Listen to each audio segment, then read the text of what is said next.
మీ అందరు తెలిసిందే, యువగలం పాదయాత్ర చేశాను. 3132 కిలోమీటర్లు నేను నడిచాను. ఈ ఆలోచన నాకు యువగలం పాదయాత్ర నుంచి మొదలైంది.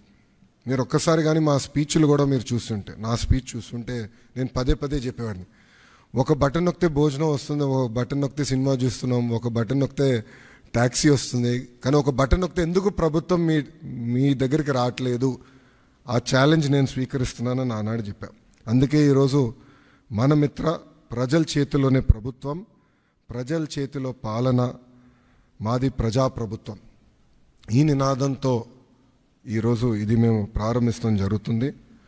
యువగలం పాదయాత్రలో అడుగడుగున ప్రజలు ఎదుర్కొంటున్న సమస్యలు నేరుగా తెలుసుకునే నాకు అవకాశం కలిగింది.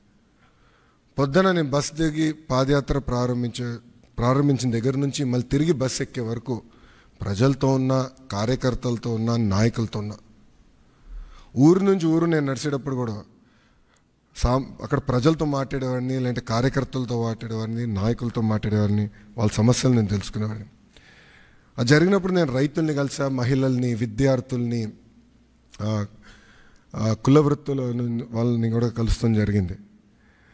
వాళ్ళందరినీ కలిసినప్పుడు వాళ్ళు ఒకటే అడిగారు, పద్దాక మమ్మల్ని మా కాస్ట్ సర్టిఫికేట్ ఉందంటే ప్రతి ఇన్ని నెలలకు ఒకసారి మిమ్మల్ని ఎందుకు తీసుకోవాలి, ఇన్కమ్ సర్టిఫికేట్ ఉంది మళ్ళీ మేము అధికారుల దగ్గరికి ఎందుకు వెళ్ళాలి, పవర్ బిల్ చెల్లించాలంటే ఎందుకు సీమ్లెస్గా మేము చెల్లించలేకపోతున్నాం, లేదంటే ఆర్టీసీ టికెట్ తీసుకోవాలన్నా మేము బస్ ఎక్కిన తర్వాత ఎందుకు తీసుకోవాలి, ముందర మేము ప్లాన్ చేసి ఎందుకు తీసుకోకూడదని పదే పదే నన్ను అడగటం జరిగింది.